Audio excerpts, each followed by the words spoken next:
வணக்கம். உலக மீனவர் தினத்தை முன்னிட்டு புதுச்சேரி கடலூர் சாலையில் உள்ள சிந்தனை சிற்பி சிங்காரவேலர் சிலைக்கு முதலமைச்சர் ரங்கசாமி, அமைச்சர் லட்சுமி நாராயணன் உட்பட பல்வேறு மீனவ அமைப்புகளை சேர்ந்த நிர்வாகிகள் மாலை அணிவித்து மரியாதை செலுத்தினார்கள்.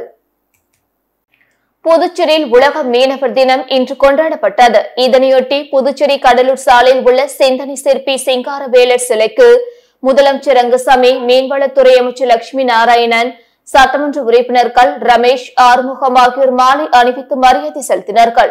அதனைத் தொடர்ந்து காங்கிரஸ் கட்சி சார்பில் மாநில தலைவர் வைத்திலிங்கம் எம்பி தலைமையில் முன்னாள் முதல்வர் நாராயணசாமி, சட்டமன்ற உறுப்பினர் வைத்தியநாதன் மற்றும் முன்னாள் அமைச்சர்கள், முன்னாள் சட்டமன்ற உறுப்பினர்கள் உட்பட காங்கிரஸ் கட்சியினர் சிந்தனை சிற்பி சிங்காரவேலர் சிலைக்கு மாலை அணிவித்து மரியாதை செலுத்தினர். இதேபோல் புதுச்சேரி மாநில மக்கள் முன்னேற்ற கழகத்தின் தலைவர் பேராசிரியர் ராமதாஸ், சேர்மன் வெங்கட்ராமன் தலைமையில் நிர்வாகிகள் சிங்காரவேலர் சிலைக்கு மாலை அணிவித்து மரியாதை செலுத்தினர்.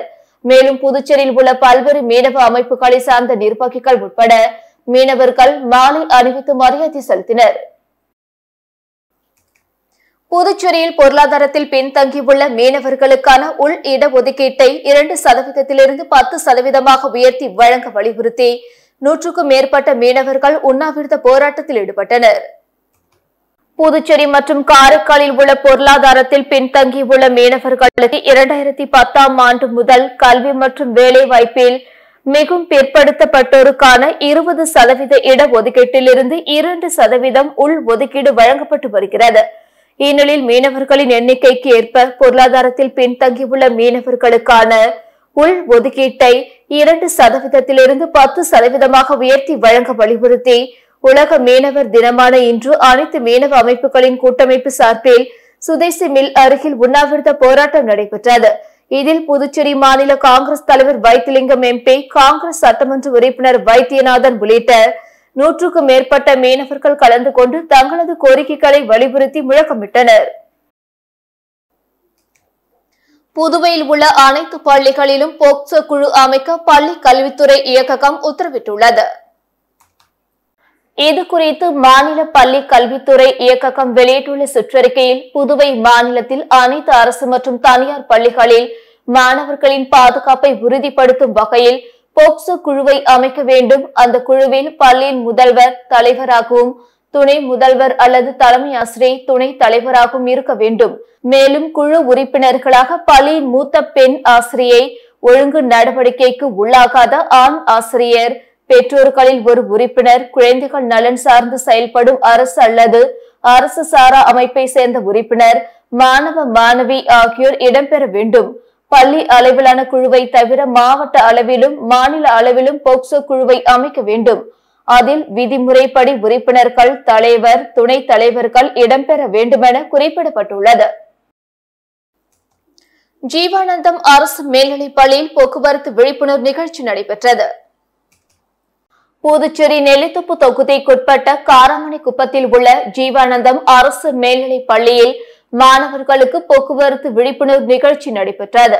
இந்த நிகழ்ச்சிக்கு சீனியர் காவல் கண்காணிப்பாளர் பிரவீன்குமார் திரிபாதி, காவல் கண்காணிப்பாளர் மோகன்குமார், பள்ளி துணை முதல்வர் ராமச்சந்திரா வரவேற்க விரிவுரையாளர் ஜீவராஜு நன்றி உரை கூறினார்.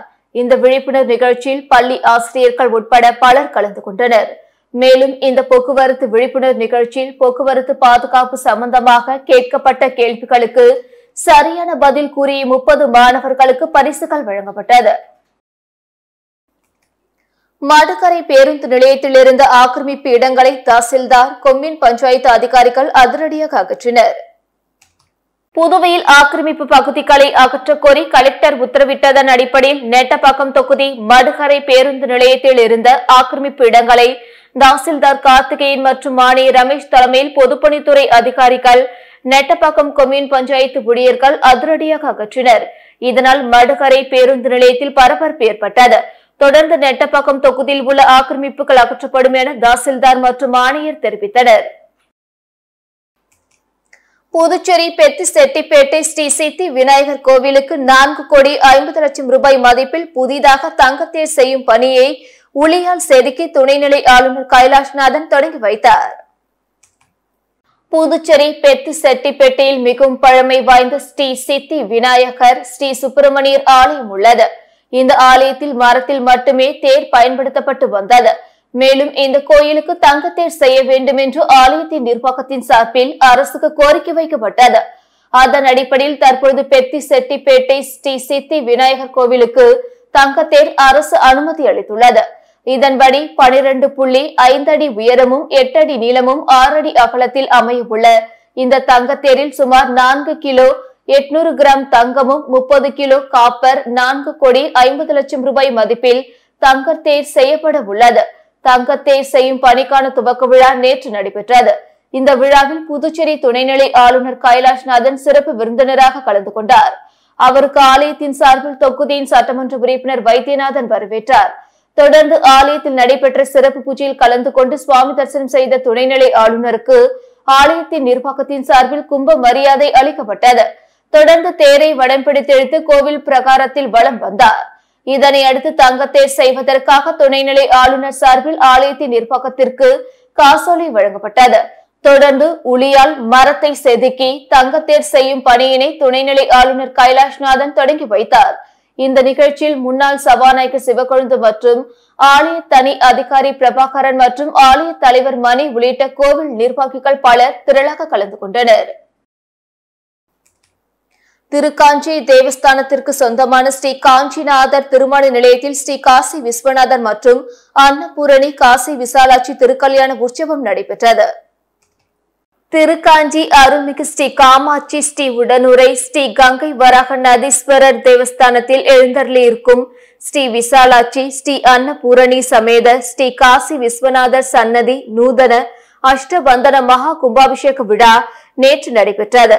இதனைத் தொடர்ந்து தேவஸ்தானத்துக்கு சொந்தமான புதிய ஸ்ரீ காஞ்சிநாதன் திருமண மண்டபம் திறப்பு விழாவை தொடர்ந்து இரவு திருக்காஞ்சி தேவஸ்தானத்திற்கு சொந்தமான ஸ்ரீ காஞ்சிநாதர் திருமண நிலையத்தில் ஸ்ரீ காசி விஸ்வநாதர் மற்றும் அன்னபூரணி காசி விசாலாட்சிக்கு திருக்கல்யாண உற்சவம் வெகு சிறப்பாக நடைபெற்றது. இதில் உபயதாரர்கள் மற்றும் பக்தர்கள் திரளாக கலந்து கொண்டு திருக்கல்யாண உற்சவத்தை கண்டு களித்தனர். நிகழ்ச்சிக்கான ஏற்பாட்டினை ஆலய நிர்வாக அதிகாரி சரவணன், ஆலய தலைமை அர்ச்சகர் சிவஸ்ரீ சரவண சிவாச்சாரியார், திருக்காஞ்சி கிராமவாசிகள் மற்றும் சிவனடியார் பெருமக்கள் செய்திருந்தனர். திருப்புணி தொகுதிக்குட்பட்ட சோரப்பட்டு புதுயேரியில் ரூபாய் 12.15 லட்சம் செலவில் தூர்வாரும் பணியை தொகுதி எம்எல்ஏ அங்காளன் பூமி பூஜை செய்து தொடங்கி வைத்தார். புதுச்சேரி அரசு பொதுப்பணித்துறை நீர்ப்பாசன கோட்டத்தின் சார்பில் திருப்புணி சட்டமன்ற தொகுதிக்குட்பட்ட சோரப்பட்டு புதுயேரியில் ரூபாய் 12.15 லட்சம் செலவில் தூர்வாரி புனரமைக்கும் பணி நேற்று தொடங்கியது. நிகழ்ச்சிக்கு திருப்புணை தொகுதி எம்எல்ஏ பி அங்காளன் தலைமையேற்று பூமி பூஜை செய்து பணியை தொடங்கி வைத்தார். நிகழ்ச்சியில் பொதுப்பணித்துறை நீர்ப்பாசன கோட்ட செயற்பொறியாளர் ஆர் ராதாகிருஷ்ணன், உதவி பொறியாளர் ஏ மதிவாணன், இளநிலை பொறியாளர் எம் ஜெயராமன், ஒப்பந்ததாரர் சாய் புவனா, கன்ஸ்ட்ரக்ஷன் உரிமையாளர் மற்றும் கிராம முக்கியஸ்தர்கள் உட்பட பலர் கலந்து கொண்டனர். கடல் வழியாக பயங்கரவாதிகள் ஊடுருவலை தடுக்க புதுச்சேரியில் சி விஜில் பாதுகாப்பு ஒத்திகை நடந்தது. இதில் போலீசார் தீவிர வாகன சோதனை மற்றும் கண்காணிப்பு பணியில் ஈடுபட்டனர். இந்தியாவின் மும்பை பகுதியில் கடந்த 2008ஆம் ஆண்டு கடல் வழி பயங்கரவாதிகள் ஊடுருவி தாக்குதல் நடத்தினர். இத்தகைய கடல் வழி ஊடுருவலை தடுக்க நாட்டின் கடலோர முக்கிய பகுதிகளில் ஆண்டுதோறும் சி விஜில் பாதுகாப்பு ஒத்திகை நிகழ்ச்சி நடத்தப்பட்டு வருகிறது. காவல்துறையினரே மாறு வேடத்தில் கடற்பகுதிகள் மற்றும் முக்கிய இடங்களில் நுழைவார்கள். அவர்களை பாதுகாப்பு படையினர் பல குழுக்களாக பிரிந்து தடுத்து தாக்குதல் நடைபெறுவதை முறியடித்து பாதுகாப்பது போன்றவைகள் இந்த பாதுகாப்பு ஒத்திகையில் நடைபெறும். இந்நிலையில் இந்த ஆண்டுக்கான சி விஜில் பாதுகாப்பு ஒத்திகை நிகழ்ச்சி நாடு முழுவதும் 20ஆம் தேதி 21ஆம் தேதி நடக்கிறது. அதன்படி புதுவையில் 18 மீனவ கிராமங்களில் சி விஜில் என்ற பெயரில் பாதுகாப்பு ஒத்திகை நிகழ்ச்சி நேற்று காலை 6 மணிக்கு தொடங்கியது. புதுச்சேரி தேங்காய் திட்டு துறைமுகத்தில் DGP Sathyasundaram, senior SP Kalaivanan, Othiyanchalai inspector Senthilkumar மற்றும் கடலோர காவல்படை போலீசார் படகு மூலம் கடலில் ரோந்து சென்றனர். அப்பொழுது கடலில் மீன்பிடித்துக் கொண்டிருந்த படகுகளில் ஏறி சோதனை செய்தனர். தொடர்ந்து கடலில் சந்தேகப்படும்படியாக படகு வந்தாலோ அல்லது மர்ம நபர்கள் தென்பட்டாலோ உடனே கடலோர காவல்படைக்கு தகவல் தெரிவிக்க வேண்டுமென மீனவர்களுக்கு உத்தரவிட்டனர்.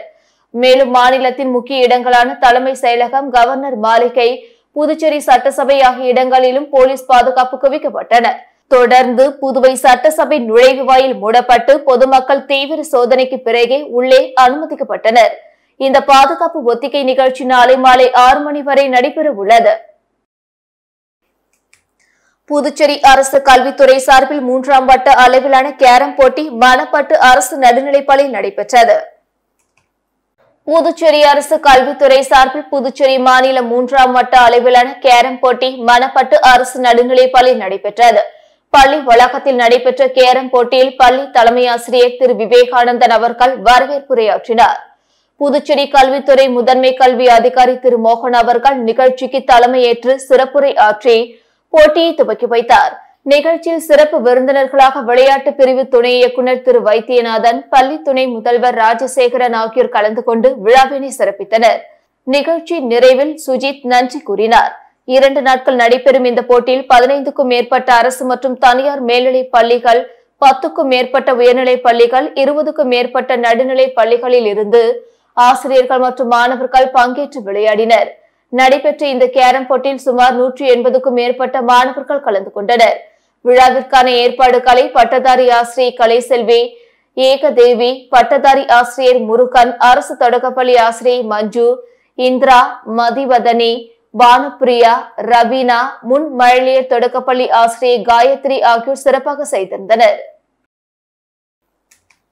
வில்லியனூர் திருக்காமீஸ்வரர் ஆலயத்தில் ஸ்ரீ ஐயப்ப சுவாமி 49ஆம் ஆண்டு திருவிளக்கு பூஜை மற்றும் 22ஆம் ஆண்டு 1008 சங்க அபிஷேக விழா, 24ஆம் ஆண்டு லட்சார்ச்சனை விழா நடைபெற்றது. வில்லியனூர் ஸ்ரீ ஐயப்ப சுவாமி 49ஆம் ஆண்டு திருவிளக்கு பூஜை மற்றும் 22ஆம் ஆண்டு 1008 சங்க அபிஷேக விழா, 24ஆம் ஆண்டு லட்சார்ச்சனை விழா வில்லியனூர் திருக்காமீஸ்வரர் ஆலயத்தில் நடைபெற்றது. இதில் உள்துறை அமைச்சர் நமச்சிவாயம் சிறப்பு அழைப்பாளராக கலந்து கொண்டு விழாவிற்கு தலைமை தாங்கி விழாவினை சிறப்பித்தார். கணபதி ஹோமம், லட்சார்ச்சனை ஆரம்பம், முதல் காலை யாகசாலை பூஜை, 1008 சங்கு பூஜை மற்றும் தீபாராதனை, 2ஆம் காலை யாகசாலை பூஜை, 1008 சங்கு அபிஷேக விழா, சங்கு அபிஷேக பூர்த்தி, அன்னதானம் ஆகிய நிகழ்ச்சிகள் நடைபெற்றன. மேலும் விநாயகர் மற்றும் ஐயப்பன் சுவாமிக்கு கலச நீர் அபிஷேகம் செய்யப்பட்டு தீபார்த்தனை காண்பிக்கப்பட்டது. விழாவில் திரளான பக்தர்கள் கலந்து கொண்டு சாமி தரிசனம் செய்தனர். புதுச்சேரியில் கடல் சீற்றமாக காணப்படுவதால் கடற்கரைக்கு வரும் பொதுமக்கள் மற்றும் சுற்றுலா பயணிகள் கடலில் இறங்கி குளிக்க தடை விதிக்கப்பட்டுள்ளது. வங்கக்கடலில் புதியதாக காற்றழுத்த தாழ்வு பகுதி உருவாகியுள்ள நிலையில் புதுச்சேரியில் கடந்த 4 நாட்களாக மழையும் இல்லாமல் வெயிலும் இல்லாமல் வானம் மேகமூட்டத்துடன் காணப்பட்டு குளிர்ச்சியான சூழல் நிலவி வருகிறது. மேலும் தமிழகம் மற்றும் புதுச்சேரிக்கு கனமழை பெய்யும் என்று வானிலை ஆய்வு மையம் அறிவித்துள்ள நிலையில் தற்பொழுது புதுச்சேரியில் கடல் சீற்றமுடன் காணப்படுகிறது. மேலும் வழக்கத்திற்கு மாறாக கடல் அலைகள் ஆர்ப்பரித்து வருவதால் கடற்கரைக்கு வரும் சுற்றுலா பயணிகள் மற்றும் பொதுமக்கள் கடலில் இறங்கவோ அல்லது குளிக்கவோ தடை விதிக்கப்பட்டுள்ளது. கடற்கரைக்கு வரும் பொதுமக்கள் அங்கிருந்து திருப்பி அனுப்பப்பட்டு வருகிறார்கள். மேலும் கடற்கரையில் போலீசார் பாதுகாப்பு பணியிலும் ஈடுபடுத்தப்பட்டு வருகிறார்கள். தொடர்ந்து கடல் அலைகள் சீற்றமுடன் காணப்படுவதாலும் கடற்கரைக்கு வரும் பொதுமக்கள் திருப்பி அனுப்பப்படுவதால் கடற்கரை ஆட்கள் நடமாட்டமின்றி வெறிச்சோடி காணப்படுகிறது. கடல் சீற்றமுடன் காணப்படுவதால் மீனவர்கள் கடலுக்கு செல்ல வேண்டாம் என்று வானிலை ஆய்வு மையம் அறிவித்துள்ள நிலையில் மீனவர்களின் படகுகள் தேங்காய் திட்டு துறைமுகத்தில் பாதுகாப்புக்காக நிறுத்தப்பட்டு உள்ளது. புதுச்சேரி வேளாண் நலத்துறை வேளாண் தொழில்நுட்ப மேலாண்மை முகமை சார்பில் விவசாயிகள் திருவிழா வில்லியனூரில் நடைபெற்றது. இதில் பாரம்பரிய நெல் ரகங்கள் குறித்து கருத்தரங்கமும் சிறுதானிய உணவு திருவிழாவும் நடைபெற்றது. புதுச்சேரி வேளாண் மற்றும் விவசாயிகள் நலத்துறை வேளாண் தொழில்நுட்ப மேலாண்மை முகாம் மற்றும் பெருந்தலைவர் காமராஜர் வேளாண் அறிவியல் நிலையம் இணைந்து விவசாயிகள் திருவிழா 2024 வில்லியனூர் பகுதியில் உள்ள கோபாலசாமி நாயக்கர் திருமண மஹாலில் நடைபெற்றது. இதில் விவசாய பயனாளிகளுக்கு 5 வகையான பாரம்பரிய விதை நெல் ரகங்கள் மற்றும் உயிர் கரிக்கலன் ஆகிய இடுபொருட்கள் வழங்கப்பட்டது. தொடர்ந்து விவசாயிகளுக்கு பாரம்பரிய நெல் ரகங்கள் குறித்த கருத்தரங்கமும் சிறுதானியங்களில் மதிப்பிட்டுதல் குறித்த பயிற்சி பெண்களுக்கு அளிக்கப்பட்டது. தொடர்ந்து சிறுதானியங்களில் சிறுதானிய பீட்சா, கேழ்வரகு கேக், திணை பாயாசம், சோளம் பால்கோவா, கம்பு ரொட்டி, கேழ்வரகு ஐஸ்கிரீம், குதிரை வாளி, சக்கரவள்ளி கிழங்கு கட்லைட், வாழைப்பழ ராகி கப் கேக் உள்ளிட்ட பல்வேறு சிறுதானிய உணவுகள் கண்காட்சிக்கு வைக்கப்பட்டிருந்தது. இதில் வெற்றி பெற்றவர்களுக்கு பரிசு வழங்கப்பட்டது.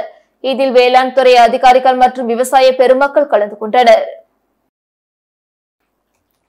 வீராம்பட்டினம் செங்கல்நீர் அம்மன் கோவிலுக்கு சொந்தமான 11 ஏக்கர் நிலத்தினை ஆக்கிரமிப்பாளரிடமிருந்து மீட்டு சீல் வைக்கப்பட்டது. அரியங்குப்பம் சட்டமன்ற தொகுதிக்குட்பட்ட வீராம்பட்டினம் பிரசித்தி பெற்ற ஸ்ரீ செங்கல்நீர் அம்மன் தேவஸ்தானத்திற்கு சொந்தமான சுமார் 11.5 ஏக்கர் நிலம் முதலியார்பேட்டை வேல்ராம்பட்டில் 40 ஆண்டுகள் தனியார் குத்தகைதாரர் ஆக்கிரமித்து வைத்திருந்தார். இது தொடர்பாக இந்து அறநிலைத்துறை மூலம் நீதிமன்றம் மூலம் வழக்கு தொடரப்பட்டு சுமார் 40 ஆண்டுகளாக வழக்கு நடைபெற்று வந்தது. நீண்ட காலமாக நிலுவையில் இருந்த வழக்கை அரியங்குப்பம் தொகுதி சட்டமன்ற உறுப்பினர் பாஸ்கர் என்கிற தட்சிணாமூர்த்தி அவர்களின் பெரும் முயற்சியால் வீராம்பட்டினம் திருப்பணிக்குழு மக்கள் குழு ஆகியோரின் ஆதரவுடன் சுமார் 100 கோடி மதிப்புள்ள நிலத்தை இன்று புதுச்சேரி வருவாய்த்துறை வட்டாட்சியர் பிருத்திவிராஜ், சட்டமன்ற உறுப்பினர் பாஸ்கர் என்கிற தட்சிணாமூர்த்தி, கோவில் தனி அதிகாரி சுரேஷ், வீராம்பட்டினம் மக்கள் குழு, திருப்பணிக்குழு ஊர் முக்கியஸ்தர்கள் முன்னிலையில் நிலம் மீட்கப்பட்டு வட்டாட்சியர் முன்னிலையில் சீல் வைக்கப்பட்டது. முதலியார்பேட்டை காவல்துறை ஆய்வாளர் தலைமையில் காவல்துறையினரின் பாதுகாப்பு ஏற்பாடுகள் செய்யப்பட்டது. நீண்ட காலமாக நிலுவையில் இருந்த வழக்கை தொகுதி சட்டமன்ற உறுப்பினர் பாஸ்கர் என்கிற தட்சிணாமூர்த்தி அவர்கள் வழக்கறிஞர்கள் மற்றும் சட்ட வல்லுநர்களுடன் தொடர்ந்து முயற்சி செய்து நிலத்தை மீட்டெடுத்ததற்கு அரியங்குப்பம் தொகுதி மக்கள் சார்பாகவும் வீராம்பட்டினம் பொதுமக்கள் சட்டமன்ற உறுப்பினருக்கும் நன்றியும் பாராட்டுகளையும் தெரிவித்துக் கொண்டனர். புதுச்சேரியில் வெளிநாட்டில் வேலை வாங்கி தருவதாக மோசடியில் ஈடுபட்ட வழக்கில் பெங்களூரில் தலைமறைவாக இருந்த தம்பதியை போலீசார் 6 ஆண்டுகளுக்கு பிறகு கைது செய்தனர். புதுச்சேரி கருவடிக்குப்பம் மாரியம்மன் கோவில் தெருவை சேர்ந்தவர் பழனிவேல். இவரது மனைவியின் தம்பி கணபதி. இவர் ஹோட்டல் மேனேஜ்மெண்ட் படித்துவிட்டு வெளிநாட்டில் வேலை தேடி வந்துள்ளார். அப்பொழுது வெளிநாட்டுக்கு வேலைக்கு அனுப்பும் ஏஜென்சி நடத்தி வந்த சென்னை வேளச்சேரியை சேர்ந்த சாந்தி மீனா என்பவர் அறிமுகமாகி உள்ளார். கணபதிக்கு வெளிநாட்டில் வேலை வாங்கி தருவதாக மாதம் சம்பளம் 3 லட்சம் கிடைக்கும் என்றும் கூறியுள்ளார். இதற்காக கடந்த 2018ஆம் ஆண்டு 3 தவணையாக ரூபாய் 12,49,000 சாந்தி மீனாவிடம் கொடுத்துள்ளார். ஆனால் சாந்தி மீனா கணபதிக்கு வேலை வாங்கி தரவில்லை. பின் 2019ஆம் ஆண்டு பழனிவேல் சாந்தி மீனாவை மொபைல் போன் மூலம் தொடர்பு கொண்டு கேட்டபோது சரியான பதில் அளிக்கவில்லை. இதனால் அதிர்ச்சி அடைந்த அவர் லாஸ்பேட்டை காவல் நிலையத்தில் புகார் தெரிவித்தார். இதன் பேரில் போலீசார் வழக்கு பதிவு செய்து தேடி வந்தனர். இந்த நிலையில் வெளிநாட்டில் வேலை வாங்கி தருவதாக பல லட்சம் மோசடியில் ஈடுபட்டு கடந்த 6 ஆண்டுகளாக பெங்களூரில் தலைமறைவாக இருந்த சாந்தி மீனா, அவரது கணவர் பாரதிராஜு ஆகியோரை லாஸ்பேட்டை இன்ஸ்பெக்டர் இனியன் தலைமையிலான போலீசார் கைது செய்து புதுச்சேரி அழைத்து வந்து காலப்பட்டு மத்திய சிறையில் அடைத்தனர். திருப்புவனை தொகுதிக்குட்பட்ட சிலுக்காரிபாளையம் பம்மையாற்றில் தடுப்பணை அருகே ரூபாய் 19.14 லட்சம் செலவில் பாதுகாப்பு சுவர் கட்டுமான பணி அங்காளன் எம்எல்ஏ பூமி பூஜை செய்து தொடங்கி வைத்தார். புதுச்சேரி அரசு பொதுப்பணித்துறை நீர்ப்பாசன கோட்டத்தின் சார்பில் திருப்புவனை தொகுதிக்குட்பட்ட சிலுக்காரிபாளையம் பம்மை ஆற்றின் குறுக்கே கட்டப்பட்டுள்ள தடுப்பணை அருகே ஆற்றின் தென்கரையில் ரூபாய் 19.14 லட்சம் செலவில் பாதுகாப்பு சுவர் கட்டுமான பணிக்கான பூமி பூஜை நேற்று நடந்தது. திருப்புவனை தொகுதி எம்எல்ஏ அங்காளன் தலைமையேற்று பூமி பூஜை செய்து பணியை தொடங்கி வைத்தார். நிகழ்ச்சியில் பொதுப்பணித்துறை நீர்ப்பாசன கோட்ட செயற்பொறியாளர் ஆர் ராதாகிருஷ்ணன், உதவி பொறியாளர் மதிவாணன், இளநிலை பொறியாளர் ஜெயராமன், ஒப்பந்ததாரர் தங்கராசு மற்றும் கிராம முக்கியஸ்தர்கள் உட்பட பலர் கலந்து கொண்டனர்.